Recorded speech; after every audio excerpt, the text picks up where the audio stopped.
ഞങ്ങളും ക്രൂശിക്കപ്പെട്ട ക്രിസ്തുവിനെ പ്രസംഗിക്കുന്നു. ദൈവ തിരുനാമത്തിന് മഹത്വം ഉണ്ടാകട്ടെ. രൂത്തിൻ്റെ പുസ്തകത്തെക്കുറിച്ചാണ് നാം ധ്യാനിച്ചും ചിന്തിച്ചും വരുന്നത്. രൂത്തിൻ്റെ പുസ്തകം കയ്പിൽ നിന്ന് മധുരത്തിലേക്കും കയ്പിൽ നിന്ന് അനുഗ്രഹത്തിലേക്കും വന്ന പുസ്തകമാണ് എന്ന് നാം ചിന്തിക്കുകയുണ്ടായി.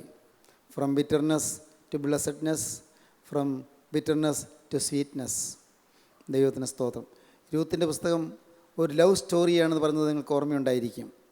രൂത്തിൻ്റെ പുസ്തകം ഒരു പ്രണയ കഥയാണ് എന്ന് പറഞ്ഞു. എന്നാൽ അത് ഒരു harvest സ്റ്റോറിയുമാണ്.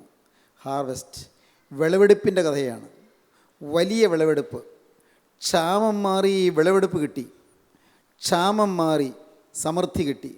From famine to fullness, from famine to feast. ക്ഷാമം മാറി ഫുൾനെസ് കിട്ടി, നിറവ് കിട്ടി. ക്ഷാമം മാറി സമൃദ്ധി കിട്ടി, സമർത്ഥമായ ഭോജനം കിട്ടി. ദൈവത്തിന് സ്തോത്രം. അതൊരു ഹാർവെസ്റ്റ് സ്റ്റോറിയാണ്. Harvest story. ഹാർവെസ്റ്റ്, വലിയ വിളവെടുപ്പിൻ്റെ കഥ. വലിയ വിളവെടുപ്പാണ് കിട്ടിയത്, വലിയ വിളവെടുപ്പ്. രൂത്തിൻ്റെ പുസ്തകം 3-ാം അധ്യായത്തിലേക്ക് വരുമ്പോൾ 1-ാം വാക്യത്തിൽ നിന്നും കാണും വിശ്രമത്തിൻ്റെ കാര്യം. വിശ്രമം ലഭിക്കുമെന്നാണ്. ഇന്ന് നമുക്കാർക്കും വിശ്രമമില്ല. നമ്മുടെ മനസ്സ് വിശ്രമമില്ലാതെ അഴലുകയാണ്. ഒരിക്കലും സ്വസ്ഥതയില്ല. ടെൻഷനെന്നും ഫ്രസ്ട്രേഷനെന്നും മറ്റും പറയുന്ന ചില പ്രതിഭാസങ്ങൾ നമ്മുടെ ജീവിതത്തെ ഇന്ന് കൈയടക്കിയിരിക്കുകയാണ്. Tension, frustration, നൈരാശ്യം ബാധിച്ചിരിക്കുന്നു. ഒരിക്കലും ഒരു സ്വസ്ഥതയില്ല. മനുഷ്യ മനസ്സ് ആകുലതയിൽ വലയുകയാണ്. മനുഷ്യ മനസ്സ് ആവലാതി കൊണ്ട് വിങ്ങുകയാണ്. എന്നാൽ രൂത്തിൻ്റെ പുസ്തകം 3-ാം അധ്യായം 1-ാം വാക്യം വായിക്കൂ. അപ്പോൾ കാണാം രൂത്തിൻ്റെ അമ്മാവിയമ്മയായ നവോമി രൂത്തിനോട്, മരുമകളോട് പറയുകയാണ്. അനന്തരം അവളുടെ അമ്മാവിയമ്മയായ നവോമി അവളോട് പറഞ്ഞത്, മകളെ, നിനക്ക് നന്നായിരിക്കേണ്ടതിന് ഞാൻ നിനക്ക് വേണ്ടി ഒരു വിശ്രാമസ്ഥലം അന്വേഷിക്കേണ്ടയോ? മകളെ, നിനക്ക് നന്നായിരിക്കേണ്ടതിന് ഞാൻ നിനക്ക് വേണ്ടി ഒരു വിശ്രാമസ്ഥലം അന്വേഷിക്കേണ്ടയോ? ഒരു വിശ്രാമസ്ഥലം, എ ഗ്ലോറിയസ് റെസ്റ്റിംഗ് പ്ലേസ്. മഹത്വപൂർണമായ ഒരു വിശ്രമസ്ഥലം നിനക്ക് വേണ്ടി ഞാൻ അന്വേഷിക്കേണ്ടയോ? നല്ലൊരു വിശ്രമസ്ഥലം. ഇത്രയും കാലം അഴലാർന്ന് ഉഴലുകയായിരുന്നു. ബേത്ലഹേമിൽ നിന്ന് മോവാബിലേക്ക് പോയി, മോവാബിൽ നിന്ന് വീണ്ടും ബേത്ലഹേമിലേക്ക് വന്നു. അവിടെയും സ്വസ്ഥതയില്ല. യവക്കൊയ്ത്തിൻ്റെ വയലിലേക്ക് ഇറങ്ങിച്ചെന്നു. വയലിൽ കൊയ്യാൻ അറിഞ്ഞുകൂടാ രൂത്തിന്. രൂത്ത് കൊയ്യുന്നവരുടെ പിറകെ നടക്കുന്നു. പിടുത്താൾ വെറുക്കിയെടുക്കുന്നു. അവരുടെ കറ്റയിൽ നിന്ന് ഊർന്നു വീഴുന്നതെല്ലാം വെറുക്കിയെടുക്കുന്നു. കഷ്ടപ്പാടും ദുരിതവും ബദ്ധപ്പാടും ജോലി തിരക്കും തന്നെ. എന്നാൽ മോളെ, എന്നും ഇങ്ങനെ ഒരു ജോലി തിരക്കുണ്ടോ? എന്നും ഇങ്ങനെ കഷ്ടപ്പാട്? നിനക്കൊരു വിശ്രമം വേണ്ടേ? അമ്മ മോളോട് ചോദിക്കുകയാണ്. എത്ര ആർദ്രതയുള്ള വാക്കുകൾ! ആ വാക്ക് തന്നെ പ്രത്യേകം ശ്രദ്ധിക്കണം. മകളെ, ഒരമ്മയും മരുമോളെ വിളിക്കുന്ന വാക്കാണ്. മോളെ, സ്നേഹത്തോടെ വിളിക്കുന്നു. ഹൃദയത്തിൽ നിറഞ്ഞ സ്നേഹം. എവിടെ ബിറ്റർനെസ് മാറണമോ അവിടെ സ്നേഹം വരണം. സ്നേഹം വന്നാൽ ബിറ്റർനെസ് മാറും. സ്നേഹം. ഈ നവോമിയുടെ ജീവിതത്തിൽ അബദ്ധം പറ്റിയാണ് തെറ്റായൊരു ചുവടുവയ്പ്പിലേക്ക് പോയത്. A wrong step and a wrong decision. തെറ്റായൊരു സ്റ്റെപ്പ് എടുത്തു. മോവാബിലേക്ക് ഇറങ്ങിപ്പോയത്. അപ്പത്തിൻ്റെ വീടായ ബേത്ലഹേമിൽ നിന്ന് കലഹത്തിൻ്റെ ദേശമായ മോവാബിലേക്ക് പോയത് തെറ്റായൊരു ചുവടുവയ്പ്പായിരുന്നു. അത് നാം കഴിഞ്ഞ പ്രാവശ്യം ചിന്തിച്ചതാണ്. എന്നാൽ നവോമിയുടെ ജീവിതത്തിൽ ഒരു ഗുണമുണ്ടായിരുന്നു. നവോമിയുടെ ജീവിതത്തിൽ സ്നേഹം എന്ന ഒരു സ്വഭാവം ഉണ്ടായിരുന്നു. എന്തെല്ലാം പാകപ്പിഴകൾ വന്നെങ്കിലും എല്ലാം സ്നേഹത്തിൽ മുങ്ങിപ്പോകും. നിഷ്കളങ്ക സ്നേഹം, നിർമ്മല സ്നേഹം. സ്നേഹമെന്ന ഒരു വികാരം അത് നമ്മുടെ ഒരു കൈമുതലായിരിക്കട്ടെ, നമ്മുടെ സ്വത്തായിരിക്കട്ടെ. സ്നേഹമുണ്ടെങ്കിൽ അവിടെ വിനയമുണ്ട്. സ്നേഹമുണ്ടെങ്കിൽ അവിടെ ക്ഷമയുണ്ട്. സ്നേഹമുണ്ടെങ്കിൽ അവിടെ വിട്ടുവീഴ്ച മനോഭാവമുണ്ട്. സ്നേഹമുണ്ടെങ്കിൽ അവിടെ ഐശ്വര്യമുണ്ട്. ഒരു വീടിൻ്റെ ഐശ്വര്യം എന്ന് പറയുന്നത് എന്താണ്? വീടിൻ്റെ ഐശ്വര്യം ആ വീട്ടിലെ സ്നേഹമാണ്. ആ വീട്ടിലുള്ളവർ പരസ്പരമുള്ള സ്നേഹമാണ്. ആ കൂറിണക്കമാണ്. നല്ല സൗഭാഗ്യമുള്ള കുടുംബജീവിതം എന്ന് പറയുന്നത് എന്താണ്? സൗഭാഗ്യമുള്ള കുടുംബജീവിതം, സ്നേഹമുള്ള കുടുംബജീവിതം. ഭാര്യയും ഭർത്താവും ഒരു ഹൃദയം, ഒരു മനസ്സ്, ഒരു ലക്ഷ്യം, ഒരേ ഒരു ലാക്ക്. രണ്ടുപേരുടെയും ചിന്താഗതികൾ ഒന്ന്. അവിടെ ഒരുപക്ഷെ ഏതെങ്കിലും തരത്തിൽ ഏതെങ്കിലും കാര്യങ്ങളിൽ നിസ്സാരമായ ചില പൊരുത്തക്കേടുകൾ വന്നാലോ അതെല്ലാം സ്നേഹത്തിൽ മുങ്ങിപ്പോകും. ഐക്യത്തിൽ ഒന്നായി തീരും. സ്നേഹത്തിൽ മുങ്ങിപ്പോകണം. സ്നേഹത്തിൻ്റെ ഒരു മഹാനദിയിലൂടെയുള്ള പ്രവാഹമാണ് വാസ്തവത്തിൽ നമ്മുടെ ജീവിതം. അതിന് നാം തയ്യാറാകണം. സ്നേഹം, കർത്താവേ എൻ്റെ ജീവിതത്തിൽ സ്നേഹം തരണമേ. ഇന്ന് പലപ്പോഴും നമ്മുടെ ഹൃദയത്തിലെല്ലാം ദോഷമായി കാണുന്ന ഒരു പ്രവണതയാണുള്ളത്. ദോഷമായിട്ടേ കാണൂ. എന്ത് കണ്ടാലും അത് ദോഷം മാത്രം ചിന്തിക്കും. അവിടെ തിന്മ മാത്രം കാണും. സിനിക്സ് എന്ന് ഇംഗ്ലീഷിൽ പറയും. ദോഷൈക ദൃക്കുകൾ, ദോഷം മാത്രമേ കാണൂ. ഏതൊരു നല്ല കാര്യം കണ്ടാലും അതിനപ്പുറം ദോഷമേ കാണൂ. ഏതൊരു നല്ല കാര്യം നോക്കിയാലും അവിടെ ഒരു ദോഷം മാത്രം കാണും. അതായിരിക്കരുത് നാം ഓരോരുത്തരും. വിശ്വാസികൾ പ്രത്യേകം ശ്രദ്ധിക്കുക. നാം എവിടെയും എന്ത് നന്മയുണ്ട് എന്ന് കാണാൻ നോക്കണം. ദോഷൈക ദൃക്കുകളാകരുത്, സിനിക്സ് ആകരുത്. നേരെ മറിച്ച് നന്മയുണ്ട്, നന്മ എന്തുണ്ട് എന്ന് നോക്കണം. ആ നന്മ നാം സ്വാംശീകരിക്കണം. ആ നന്മ നാം സ്വന്തമാക്കണം. എവിടെയുമുള്ള നന്മകൾ നാം സ്വീകരിക്കണം. നവമി മരുമോളെ സ്നേഹിക്കുന്നു. രൂത്തിനെ ഉള്ളഴിഞ്ഞ് സ്നേഹിക്കുന്നു. ഓരോ ഭാഗത്ത് വായിക്കുമ്പോൾ കാണും, കേട്ടോ മോളെ, മകളെ. എപ്പോഴും ഈ അമ്മ ആ മരുമോളെ മോളെ എന്നാണ് വിളിക്കുന്നത്. ശ്രദ്ധിച്ചാൽ കാണാം. നിങ്ങൾക്കൊരു പാഠം തരാൻ വേണമെങ്കിൽ നിങ്ങൾ രൂത്തിൻ്റെ പുസ്തകം വായിച്ചിട്ട് അമ്മായിയമ്മ മരുമോളെ വിളിക്കുന്ന, മകളെ എന്ന് വിളിക്കുന്ന അത് മാത്രം ഒന്ന് അണ്ടർലൈൻ ചെയ്യൂ. ഇപ്പോഴല്ല, നിങ്ങൾ പോയിരുന്ന് അങ്ങനെയാണ് വേദപുസ്തകം പഠിക്കുന്നത്. അതിൽ നിങ്ങളുടെ ഹൃദയത്തിൽ നിങ്ങൾക്ക് ഉൾപ്പുളകം കൊള്ളാൻ പറ്റും. നിങ്ങൾക്ക് ഹൃദയത്തിൽ സന്തോഷിച്ച് പുളകിതരാകാൻ സാധിക്കും. കാരണം വേദപുസ്തകത്തിൽ ആ സ്നേഹത്തിൻ്റെ മാതൃക നാം കാണുകയാണ്. അമ്മയും പറയണം, കേട്ടോ മോളെ, എന്ന് നമുക്ക് ഈ കഷ്ടപ്പാട് പറ്റുമോ? നമുക്കൊരു നല്ല കാലം വേണ്ടേ? നമുക്കൊരു വിശ്രമം വേണ്ടേ? കേട്ടോ മകളെ, നിനക്ക് നന്നായിരിക്കേണ്ടതിന് ഞാൻ നിനക്ക് വേണ്ടി ഒരു വിശ്രമസ്ഥലം അന്വേഷിക്കേണ്ടയോ? അമ്മായിയമ്മ മരുമോൾക്ക് വേണ്ടി കരുതുകയാണ്. അവൾക്കൊരു വിശ്രമം കൊടുക്കാൻ ആഗ്രഹിക്കുകയാണ്. ഇന്ന് ക്ഷമിക്കണം, പല അമ്മായിയമ്മമാരും മരുമക്കൾക്ക് ബദ്ധപ്പാടുകൾ കൊടുക്കുന്നവരാണ്. അവരെ കൊണ്ട് കഠിനമായി ദാസ്യവേല ചെയ്യിക്കുന്നവരുമുണ്ട്. അവർക്കൊരു വിശ്രമം കൊടുക്കാതെ അവരെ കഷ്ടപ്പെടുത്തുന്നവരുണ്ട്. അവരെ ഞെളിവിരിക്കൊള്ളുമാറ് വലയ്ക്കുന്നവരുണ്ട്. അവർ വലഞ്ഞു പോകുന്നതിൽ അല്പം പോലും പ്രയാസമില്ലാത്ത അമ്മായിയമ്മമാരുണ്ട്. മരുമക്കളുണ്ട് കേട്ടോ, ക്ഷമിക്കണം, മരുമക്കളും അമ്മായിയമ്മമാരെ കഷ്ടപ്പെടുത്തുന്നവരുണ്ട്. നമ്മുടെ ഭവനങ്ങൾ എങ്ങനെ ഇരിക്കുന്നു? നമ്മുടെ കുടുംബങ്ങൾ എങ്ങനെ ഇരിക്കുന്നു?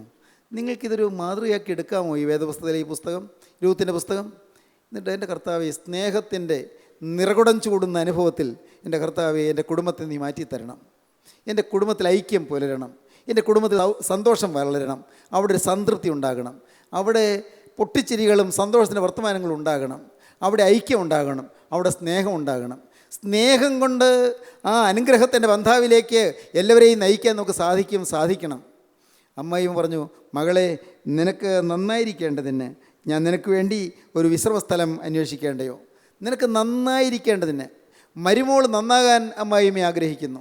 മരുമോളുടെ സന്തോഷമാണ് അമ്മായിമ്മയുടെ സന്തോഷം. ഇന്ന് അനേകം അമ്മമാരും മകനും മകളും കൂടി ഒന്ന് മിണ്ടിക്കൊണ്ടിരിക്കുന്നത് പോലും ഇഷ്ടമല്ല. മകനും മകളും കൂടി ഒരു യാത്ര പോകുന്നത് ഇഷ്ടമല്ല. മകനും മകളും കൂടി ഒരു ഷോപ്പിങ്ങിന് പോകുന്ന പോലും ഇഷ്ടമല്ല. മകനും മകളും ഒന്ന് ഒരുമിച്ചിരുന്ന് ചിരിക്കുന്ന ഇഷ്ടമല്ല.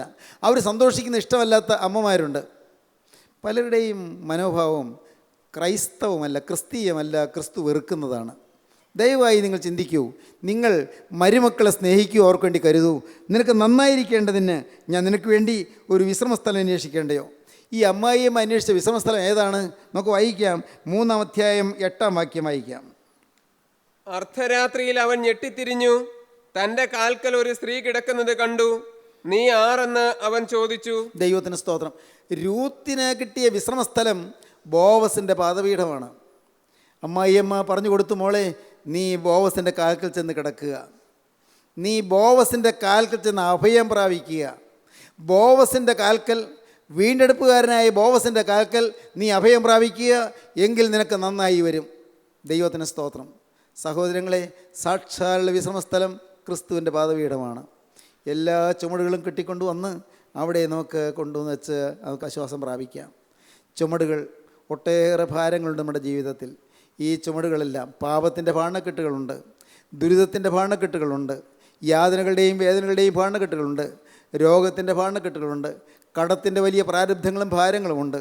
ഇതെല്ലാം ചുമന്നുകൊണ്ട് വന്ന് എല്ലാം കഷ്ടപ്പെട്ട് ചുമന്നു കൊണ്ടുവന്ന് കുരിശിൻ ചുവട്ടിലേക്ക് വയ്ക്കുക. ദൈവത്തിന് സ്തോത്രം. പിൽഗ്രിംസ് പ്രോഗ്രസ് എന്ന് പറയുന്ന പുസ്തകം പരദേശി മോക്ഷയാത്ര എന്ന പേരിൽ മലയാളത്തിലുണ്ട്. നാം വായിക്കേണ്ട പുസ്തകമാണ്. പരദേശി മോക്ഷയാത്ര എന്ന പുസ്തകത്തിൽ ജോൺ ബെനിയൻ എന്ന് പറയുന്നതിൻ്റെ ഗ്രന്ഥകാരൻ വളരെ മനോഹരമായ ഒരു സംഭവം വിവരിച്ചിട്ടുണ്ട്. അതിൽ ആലങ്കാരിക ഭാഷയിലാണ് അത് കഥാപാത്രങ്ങളുടെ പേര് പോലും കൊടുത്തിരിക്കുന്നത്. അതിൽ ക്രിസ്ത്യാനി എന്ന് പറയുന്നൊരു കഥാപാത്രം, ക്രിസ്ത്യാനി എന്ന കഥാപാത്രം, ഈ കഥാപാത്രം അദ്ദേഹം വലിയൊരു ഭാണ്ഡക്കെട്ട് ചുമന്നുകൊണ്ട് പോവുകയാണ്. കരഞ്ഞുകൊണ്ടാണ് പോകുന്നത്, നിലവിളിച്ചുകൊണ്ടാണ് പോകുന്നത്. വലിയൊരു ചുമട ആ പാവം ക്രിസ്ത്യാനിയുടെ ചുമലിലുണ്ട്. വലിയൊരു ഭാരം, പാവത്തിന് നടക്കാൻ വയ്യ, ക്ഷീണിച്ചു പോകുന്നു. വലിയ ഭാരം, അത് പാപത്തിൻ്റെ ഭാരമാണ്, അത് ആകുലതയുടെ ഭാരമാണ്, അത് ദുഃഖത്തിൻ്റെ ഭാരമാണ്. ഈ പാപത്തിൻ്റെ ഭാണ്ഡക്കെട്ടും പേറിക്കൊണ്ട് ഇങ്ങനെ പോവുകയാണ്. എങ്ങോട്ടാണ് പോകുന്നത്? മോക്ഷപട്ടണത്തിലേക്കുള്ള യാത്രയാണ്. നാശപട്ടണത്തിൽ നിന്ന് മോക്ഷപട്ടണത്തിലേക്കുള്ള യാത്ര. ഈ ലോകത്തിലെ നാശപട്ടണത്തിൽ നിന്ന് നിത്യജീവൻ്റെ മോക്ഷപട്ടണത്തിലേക്കുള്ള യാത്ര. ആലങ്കാരിക ഭാഷയിൽ അലിഗറി എന്ന് ഇംഗ്ലീഷിൽ പറയും. അലിഗോറിക്കലായിട്ട് ആലങ്കാരിക ഭാഷയിൽ അത് എഴുതപ്പെട്ടൊരു പുസ്തകമാണ് പിൽഗ്രിംസ് പ്രോഗ്രസ്, പരദേശി മോക്ഷയാത്ര. മനുഷ്യൻ ക്രിസ്ത്യാനി ഇത് ചുമന്നുകൊണ്ട് പോവുകയാണ്. ചുമന്നുകൊണ്ട് പോകാൻ കാരണം എന്താണ്? അദ്ദേഹത്തിന് ഒരു മനുഷ്യൻ കൊണ്ടുവന്നൊരു എഴുത്ത് കൊടുത്തു. ആ മനുഷ്യൻ്റെ പേര് ഏവങ്കേലിസ്തൻ എന്നാണ്, സുവിശേഷകൻ. സുവിശേഷകൻ ഒരറിയിപ്പ് കൊടുത്തു. ആ എഴുത്തിൽ, നീ ഇപ്പോൾ പറക്കുന്ന നാട് നാശപട്ടണമാണ്, നീ മോക്ഷമഠത്തിലേക്ക് വേഗം പൊയ്ക്കൊള്ളണം, ഇല്ലെങ്കിൽ ഈ നാട് നശിക്കും, നീയും നശിക്കും, അത് ഇടവരാതെ നീ വേഗം പൊയ്ക്കൊള്ളണം. ക്രിസ്ത്യാനി പോകുമ്പോൾ ക്രിസ്ത്യാനിയുടെ ഭാര്യയായ ക്രിസ്തീന എന്നാണ് പേര്, ക്രിസ്തീന പറഞ്ഞു, നിങ്ങൾ എന്തോ അർത്ഥമാണ് ഈ കാണിക്കുന്നത്, നിങ്ങൾ ഈ വിഡ്ഢിത്തം കാണിക്കല്ലേ. ഇങ്ങനെയൊക്കെ പലരും പറയും. ഏവങ്കലിസ്തൻ എന്ന് പറഞ്ഞ മനുഷ്യൻ അവനാരാണ്? അവൻ പറഞ്ഞൊന്നും കേൾക്കേണ്ട ആവശ്യമില്ല. ക്രിസ്തീന ഭർത്താവിനെ നിരുത്സാഹപ്പെടുത്തി. പക്ഷേ ഭാര്യ കരഞ്ഞ് പറഞ്ഞിട്ടും ശ്രദ്ധിക്കാതെ, മക്കൾ വേദനിച്ച് നിലവിളിച്ചിട്ടും ശ്രദ്ധിക്കാതെ ക്രിസ്ത്യാനി ഈ വലിയ ഭാണ്ഡക്കെട്ടും പേറിക്കൊണ്ടിങ്ങനെ പോവുകയാണ്. ക്രിസ്ത്യാനിയുടെ ചുമലിങ്ങനെ താണിരിക്കുന്നു. കാരണം വലിയ ചുമട്, ഭാരം, പാപത്തിൻ്റെ ഭാരം. പാപത്തിൻ്റെ ഭാരവും പേറി പോകുന്ന ക്രിസ്ത്യാനി കുറേ അങ്ങോട്ട് ചെന്നപ്പോൾ ഒരു വലിയ കുന്ന് കയറണം. വലിയ കുന്ന്. എങ്ങനെ കയറും ഞാൻ ഈ കുന്ന്? ഈ കുന്ന് എങ്ങനെ കയറും? ഈ വലിയ ഭാരം എൻ്റെ തലയിലിരിക്കുന്നല്ലോ, എൻ്റെ ചുമലിലെ വലിയ ഈ ഭാണ്ഡക്കെട്ട് വെച്ചുകൊണ്ട് എങ്ങനെ കയറും? വിഷമിച്ച് പ്രാഞ്ചി പാവം കിതച്ച് വേച്ച് ആ കുന്ന് കയറി. അവിടെ ചെന്നപ്പോഴുണ്ട് അവിടെ ഒരു കുരിശ്. ഈ കുരിശിൻ്റെ ചുവട്ടിൽ വന്നു. അത് കഴിഞ്ഞു. കുരിശിൻ്റെ ചുവട്ടിൽ അടുത്ത സ്റ്റെപ്പ് വെച്ചു, അടുത്ത ചുവട് വെച്ചു. അപ്പോൾ ഈ ഭാരം കാണാനില്ല. അവിടെ വെച്ച് ഈ കുരിശിൻ്റെ ചുവട്ടിൽ വെച്ച് ഈ ഭാണ്ഡക്കെട്ടങ്ങ് ഊർന്നു പോയി, ചുമലിൽ നിന്ന് മാറിപ്പോയി. ഇപ്പോൾ ക്രിസ്ത്യാനി നിവർന്ന് ദൈവത്തെ സ്തുതിച്ചു. പിന്നെ ഭാണ്ഡക്കെട്ടില്ലാതെയുള്ള യാത്രയാണ്. സഹോദരങ്ങളെ, അനേകരുടെ ജീവിതത്തിൽ ഇന്നുള്ള ഈ ജീവിതം ബിസി എന്ന് പറയുന്നുണ്ടല്ലോ, ജീവിതം വളരെ കഷ്ടപ്പാടെന്ന് പറയുന്നുണ്ടല്ലോ. ഏറ്റവും വലിയ കഷ്ടപ്പാട് പാപത്തിൻ്റെ ഭാണ്ഡക്കെട്ടിരിക്കുന്നു എന്നുള്ളതാണ്. പാപഭാരം. ദൈവത്തിന് സ്തോത്രം. അനേകരുടെ മേലെ ഈ പാപത്തിൻ്റെ ഭാരമുണ്ട്. നിങ്ങൾ ചിന്തിക്കൂ, നിങ്ങളെ അലട്ടുന്ന പാപങ്ങളില്ലേ? ചില ഓർമ്മകൾ നിങ്ങളെ വേട്ടയാടുന്നില്ലേ? പണ്ട് വരുത്തി വെച്ച ചില വിനകൾ നിങ്ങളെ വേട്ടയാടുന്നില്ലേ? ദൈവത്തിന് സ്തോത്രം. ദൈവത്തിൻ്റെ വലിയ നാമം മഹത്വപ്പെടട്ടെ. ദൈവത്തിന് സ്തോത്രം. ചില ചെറുപ്പക്കാരിന്ന് ഈ ഈയാമ്പാറ്റകൾ തീയിൽ ചെന്ന് വീഴുന്നത് പോലെ ചില പാപങ്ങൾ ചെന്ന് കുടുങ്ങുന്നു. ഞാൻ ഭയത്തോടെ പറയട്ടെ, ചില ചെറുപ്പക്കാർ സാത്താന്യ സേവയിൽ ചെന്ന് കുടുങ്ങുന്നു. സാത്താന്യ സേവയിൽ അവിടെ പോകുന്നില്ല.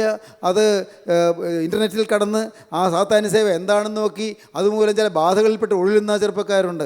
ചില ബാധകളിൽപ്പെട്ട് ഉഴലുന്നു. അയ്യോ വേണ്ടായിരുന്നു, കാണണ്ടായിരുന്നു, ആ സൈറ്റിൽ പോകണ്ടായിരുന്നു, ആ ചിത്രം കാണണ്ടായിരുന്നു, സാത്താന്യ സേവയെക്കുറിച്ച് എന്താണെന്ന് നോക്കാനെന്ന് നോക്കിയതാണ്.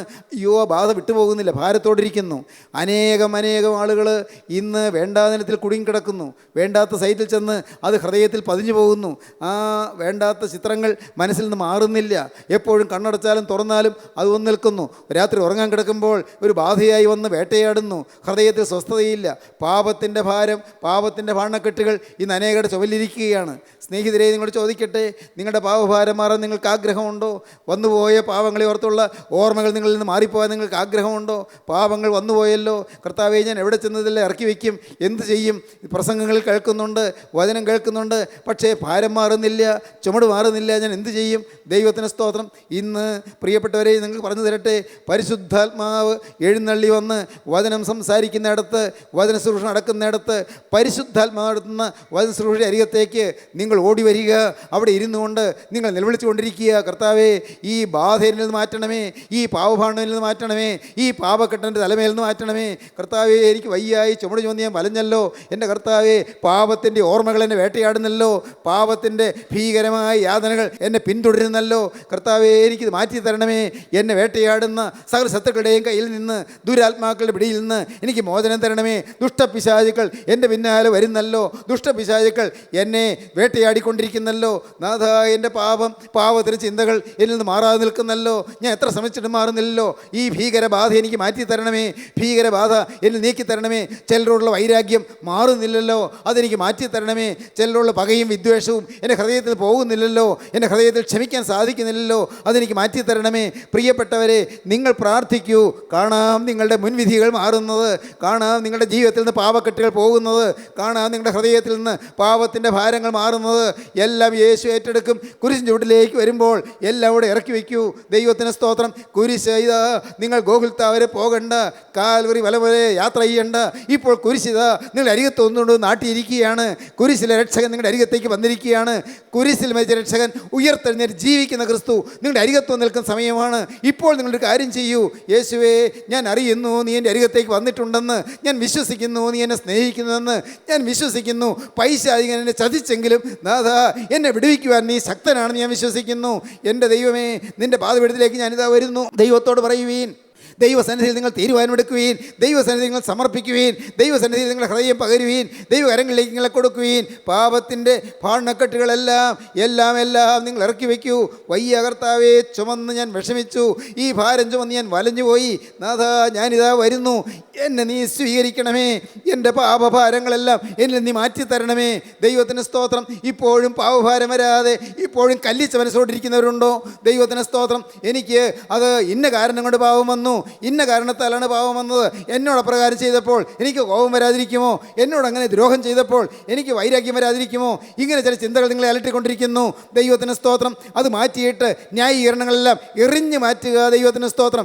എല്ലാ ന്യായീകരണങ്ങളും എല്ലാ ന്യായവാദങ്ങളും മാറ്റിക്കളഞ്ഞിട്ട് നാഥാ, സാത്താൻ എന്നിൽ അവകാശം മുറുക്കിയിരിക്കുന്നു, അവൻ്റെ ബന്ധനം എൻ്റെ മേൽ മുറുകിയിരിക്കുന്നു, ഇപ്പോൾ എന്നെ വിടുവിക്കണമേ എന്ന് നിങ്ങൾ പ്രാർത്ഥിക്കൂ. എനിക്ക് മോചനം തരണമേ എന്ന് പ്രാർത്ഥിക്കൂ. ന്യായങ്ങളെല്ലാം ദൂരെ എറിഞ്ഞു കളയൂ. എല്ലാ ന്യായവാദങ്ങളും മാറ്റിക്കളയൂ. മനുഷ്യരോടുള്ള ഇഷ്ടക്കുറവുകൾ മാറ്റിക്കളയൂ. മനുഷ്യരോടുള്ളതായ സ്നേഹക്കുറവുകൾ മാറ്റിക്കളയൂ. മനുഷ്യരോടുള്ളതായ അഭിപ്രായ വ്യത്യാസങ്ങൾ മാറ്റിക്കളയൂ. അവരെന്നെ സ്നേഹിച്ചില്ല, അവരെന്നെ കരുതിയില്ല, അവരെൻ്റെ കാര്യം നോക്കിയില്ല, അതുകൊണ്ടാണ് എനിക്ക് ഇഷ്ടക്കുറവ് വന്നത് എന്നുള്ള ന്യായീകരണങ്ങൾ മാറ്റിക്കളയൂ. എന്നിട്ട് ഞാൻ തന്നെയാണ് പാപി എന്ന് നിങ്ങൾ കണ്ടുപിടിക്കൂ. അങ്ങനെ നിങ്ങൾ വരുമ്പോൾ പാപഭാരം മാറിപ്പോകും. ദൈവത്തിന് സ്തോത്രം. അതുകൊണ്ടാണ് മനോഹരമായൊരു ഗീതം, നല്ല മനോഹരമായൊരു പാട്ട് ഞാൻ പഠിച്ചു. ദൈവത്തിന് സ്തോത്രം. പാപഭാര ചുമടെടുത്ത് അവശനായി തളർന്നൊരൻ ജീവിതമേ. പാപഭാര ചുമടെടുത്ത് അവശനായി തളർന്നൊരു ജീവിതം. ദൈവത്തിന് സ്തോത്രം. അത് ഞാനിപ്പോൾ കുരിശിൻ ചുവട്ടിൽ അർപ്പണം ചെയ്യുകയാണെന്ന്. ദൈവത്തിന് സ്തോത്രം. നമുക്ക് പാടാം. പാപഭാര ചുമടെടുത്തവശനായി തളർന്നൊരൻ ജീവിതമേ. പാപഭാര ചുമടെടുത്തവശനായി തളർന്നൊരൻ ജീവിതമേ. തളർന്നൊരൻ ജീവിതം കുരിശിൻ നിഴലിൽ ശാന്തി കണ്ടതിനാൽ തളരാതിനി വാനവിരിവിൽ, തളരാതിനി വാനവിരിവിൽ ചിറകടിച്ചുയർന്നിടം വിരവിൽ, ചിറകടിച്ചുയർന്നിടം വിരവിൽ കുരിശിൻ നിഴലിൽ തലചായ്ച്ചനുദിനം വിശ്രമിച്ചിടുന്നടിയ. കുരിശിൻ നിഴലിൽ തലചായ്ച്ചനുദിനം വിശ്രമിച്ചിടുന്നടിയ. കുരിശിൻ സ്നേഹ തണലിൽ കൃപയിൻ ശീതള നിഴലിൽ പ്രാണപ്രിയൻ്റെ തൃക്കഴലിൽ, പ്രാണപ്രിയൻ്റെ തൃക്കഴലിൽ കാണുന്ന ഭയമെന്നഴലിൽ, കാണുന്ന ഭയമെന്നഴലിൽ കുരിശിൻ നിഴലിൽ തലചായ്ച്ചനുദിനം വിശ്രമിച്ചിടുന്നടിയാ. സ്നേഹം നിറയും തിരുമൊഴി ശ്രവിച്ചു മൽക്ലേശം മറന്നിടും ഞാൻ. സ്നേഹം നിറയും തിരുമൊഴി ശ്രവിച്ചു മൽക്ലേശം മറന്നിടും ഞാൻ. തിരുമൊഴി ആനന്ദനാദം തേനിലും മധുരം തൻ വേദം തരുവെനിക്കാനന്ദ സമ്മോദം തരുവെനിക്കാനന്ദ സമ്മോദം തീർക്കുമെൻ മാനസഖേദം തീർക്കുമെൻ മാനസഖേദം കുരിശിൻ നിഴലിൽ തല ചായ്ച്ചനുദിനം വിശ്രമിച്ചിടുന്നടിയായി കുരിശിൻ നിഴലിൽ തല ചായ്ച്ചനുദിനം വിശ്രമിച്ചിടുന്നടിയാ. എവിടെയാണ് ഈ മകൾക്ക് വിശ്രമസ്ഥലം കണ്ടത്? അമ്മായിയമ്മ മരുമകൾക്ക് വിശ്രമസ്ഥലം കണ്ടത് ബോവസിൻ്റെ പാദപീഠമാണ്. യേശുക്രിസ്തുവിൻ്റെ പാദത്തിൽ വിശ്രമമുണ്ട്. സഹോദരങ്ങളെ, നിങ്ങൾക്കെല്ലാ ചുമടുകളും മാറിക്കിട്ടും. നിങ്ങളുടെ പാപഭാണ്ഡങ്ങളെല്ലാം നീങ്ങിക്കിട്ടും. നിങ്ങളുടെ മനസ്സിന് സ്വസ്ഥത കിട്ടും. ഹൃദയത്തിന് ഒരു ഈസ് കിട്ടും. എന്തൊരു ശാന്തിയാണെന്നോ! പാപങ്ങൾ ക്ഷമിച്ച് കിട്ടുമ്പോഴുള്ള സമാധാനം എത്ര വലുതാണെന്നോ! എല്ലാം കഴുകി കിട്ടിയെന്ന് പറയുന്ന ഉറപ്പ് എന്ത് മനോഹരമാണ്! എന്തൊരു ഭാഗ്യമാണ്! എൻ്റെ ബഹുമാന്യ സഹോദരങ്ങളെ, ഞാൻ നിങ്ങളോട് വിനയപൂർവ്വം അപേക്ഷിക്കട്ടെ, പാപമോചനം കിട്ടാതെ നിങ്ങൾ പോകരുത്. പാപമോചനം പ്രാപിക്കാതെ പോകരുത്. പാപമോചനം തരാൻ അധികാരമുള്ളവൻ നമ്മുടെ മധ്യത്തിലേക്ക് വന്നിട്ടുണ്ട്. നിങ്ങൾ ഓരോരുത്തരിക്കുന്നിടത്തേക്ക് അവൻ വന്നിട്ടുണ്ട്. നിങ്ങൾ എവിടെയെല്ലാമാണോ ഇന്ന് ഈ വചനങ്ങളെ കേൾക്കുന്നത്, നാനാ ദേശങ്ങളിൽ നിന്ന് ഈ വാക്കുകളെ കേട്ടുകൊണ്ടിരിക്കുന്നവർ ദയവായി ശ്രദ്ധിക്കൂ. നിങ്ങളുടെ അരികത്തേക്ക് പാപമോചനത്തിൻ്റെ കൃപയോടെ, പാപമോചനത്തിൻ്റെ അധികാരത്തോടെ, പാപമോചനത്തിനുള്ളതായ സ്നേഹത്തോടെ ഇതാ യേശുക്രിസ്തു നടന്നു വരുന്നു. അവൻ്റെ കൈകളിലെ തിരുരക്തം, അവൻ്റെ ആണിപ്പാടുള്ള കരങ്ങളിലെ തിരുരക്തം നിങ്ങളുടെ പാപക്കറകൾ കഴുകുന്നതാണ്. ആ തിരുരക്തമെല്ലാം കഴുകപ്പെടും. ആ തിരുരക്തമെല്ലാം കഴുകി വെടിപ്പാക്കി തരും. കഴിഞ്ഞതെല്ലാം മാറ്റിത്തരും. നിങ്ങളുടെ മനോരോഗങ്ങൾ അപ്പോൾ മാറിക്കിട്ടും. നിങ്ങളുടെ ശാരീരിക രോഗങ്ങൾ മാറിക്കിട്ടും. പാപം ക്ഷമിക്കുമ്പോൾ രോഗം മാറും. പാപം ക്ഷമിക്കുമ്പോൾ പ്രശ്നങ്ങൾ മാറും. പാപം ക്ഷമിച്ച് കിട്ടുമ്പോൾ കടങ്ങൾ പോലും മാറും. പ്രിയപ്പെട്ടവരെ, നിങ്ങൾ വിശ്വസിക്കൂ, എത്രയോ പേരാണ് കടം കൊണ്ട് നടുകീർപ്പിട്ട് കഴിയുന്നത്, കടത്തിൽ വീർപ്പ് മുട്ടി കഴിയുന്നത്. എല്ലാം കർത്താവ് ഏറ്റെടുക്കും. പാപമോചനം തന്നു കഴിയുമ്പോൾ നാം ക്രിസ്തുവിൻ്റെ പ്രിയമക്കളായി തീർന്നു കഴിഞ്ഞു. ജീവനുള്ള പിതാവിൻ്റെ മക്കളായി തീർന്നു കഴിഞ്ഞു. ക്രിസ്തുവിൻ്റെ പ്രിയപ്പെട്ടവരായി തീർന്നു കഴിയുമ്പോൾ നമ്മുടെ ആവശ്യങ്ങൾ ക്രിസ്തുവിൻ്റെ കാര്യമായി മാറും. നമ്മുടെ കാര്യങ്ങൾ ക്രിസ്തുവിൻ്റെ കാര്യമായി മാറും. ആ ഭാഗ്യം നിങ്ങൾക്ക് വേണമോ? ഈ പാവപ്പെട്ട മനുഷ്യൻ്റെ ജീവിതത്തിൽ, നാം ഓരോരുത്തരുടെയും ജീവിതത്തിൽ നമ്മുടെ കാര്യം ക്രിസ്തുവിൻ്റെ കാര്യമായി മാറുക എന്തൊരു മഹാഭാഗ്യമാണ്.